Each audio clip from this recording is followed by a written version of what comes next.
able to defend and to articulate what the objectives are that this political party stands for.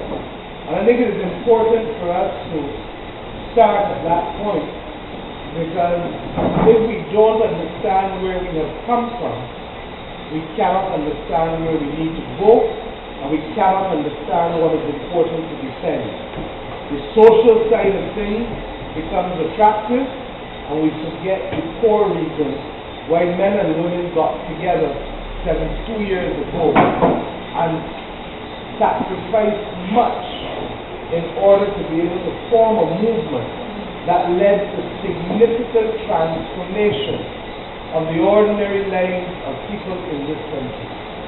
In a very real sense, and I am guilty of it too, the distractions of technology can cause us to forget that we live as a part of a community.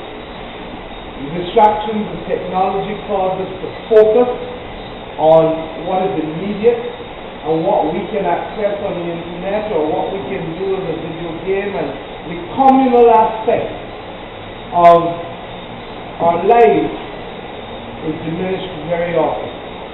It is therefore important to sensitize people, because if people are not sensitized, and particularly young people, they can end up anywhere. If I leave here and do not know where I'm going, I can end up in town, I can end up in Oisin, I can end up in Lucy, I can end up even at dawn. And the absence of direction and the absence of an understanding is such that people don't realize the importance of taking control of their lives and understanding the implications of decisions that are being made around us. We take much for granted. This morning I met with members of the disabled community, and they continue to live in a Barbados where many Barbadians, not out of malice, but just out of going along on their own business, don't see them, don't realize the challenges that they face, don't recognize that in most buildings they wouldn't be able to come up into this room today. Those who are physically challenged in terms of movement.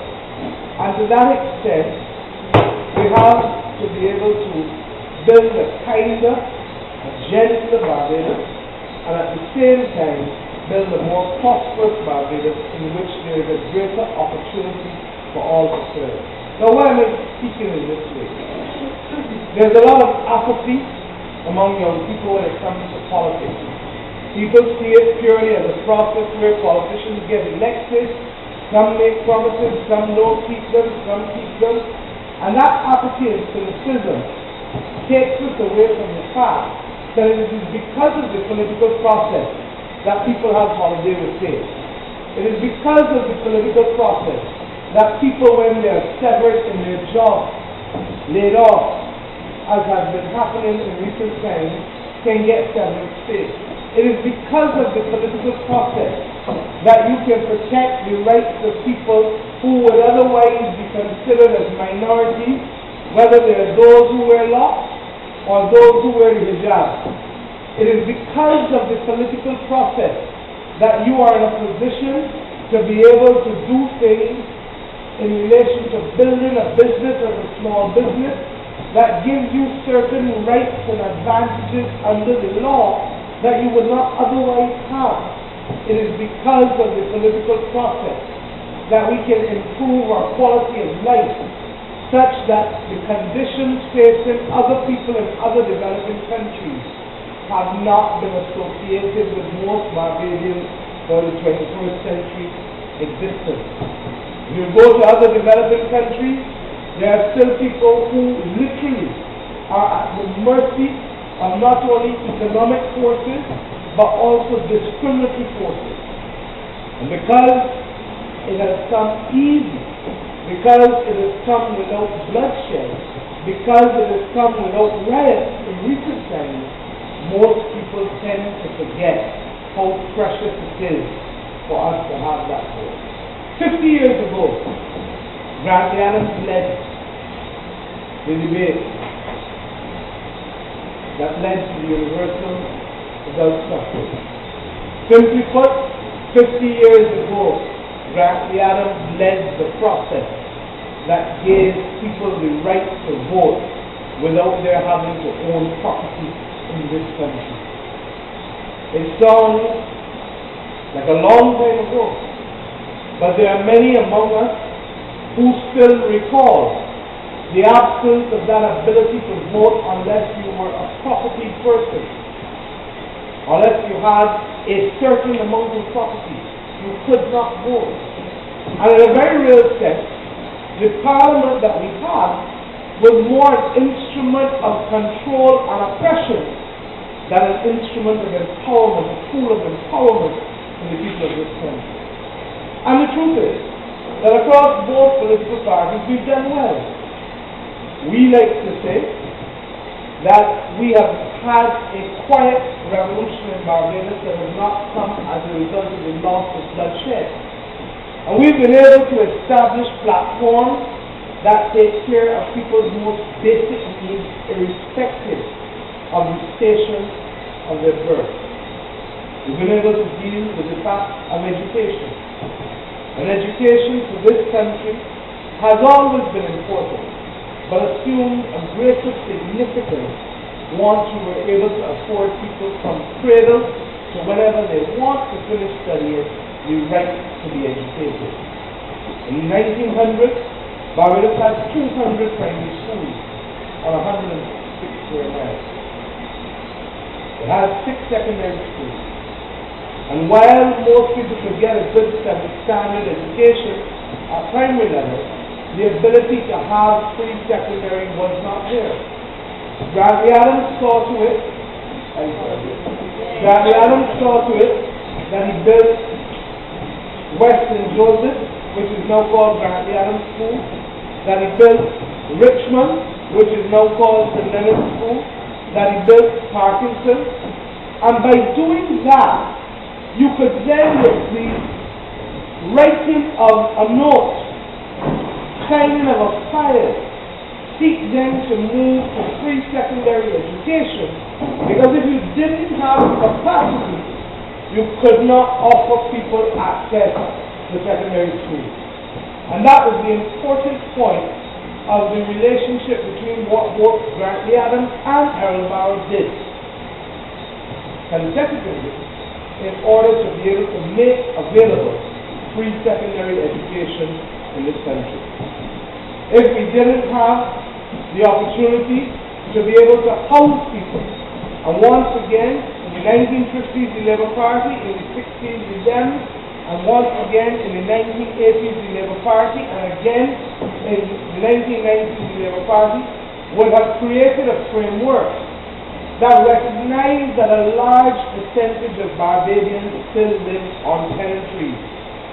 Initially, the focus was on plantation tenantries.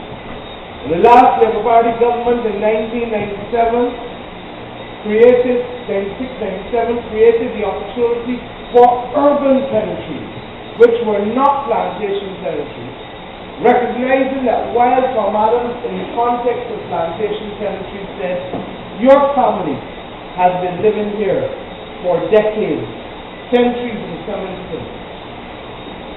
We are going to give you this land at 10 cents a square foot, and we have asked the plantation owners to subsidize it, because effectively it is robbed land. And today, 30 years later, there are still families across Barbados who are purchasing land at 10 cents a square foot. That's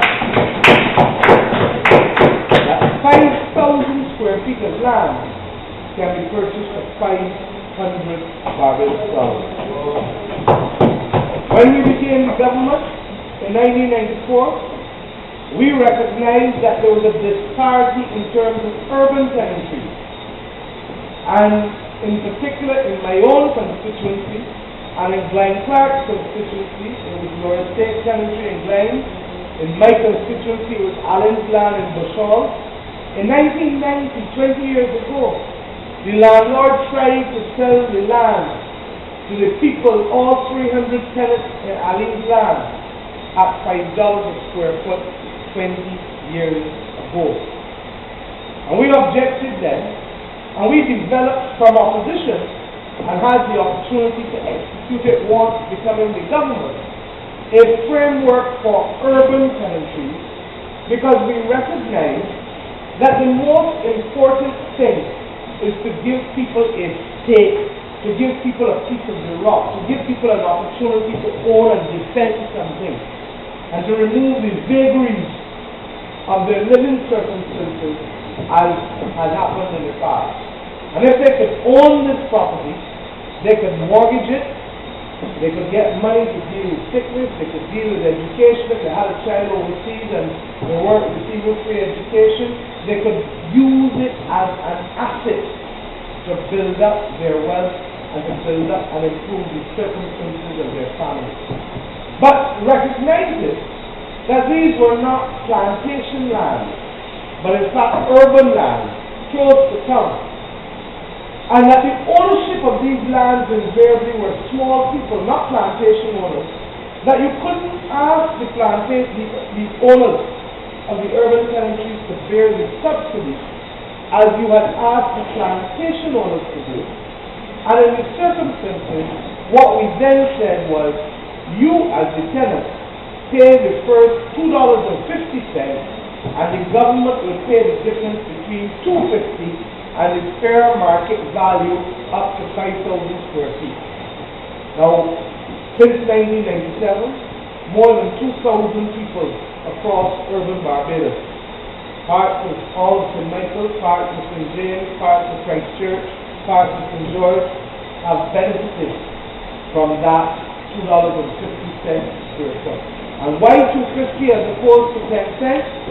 Largely because the commercial value, the real estate value of the land being closer to the commercial center would have been greater than in terms of the plantation.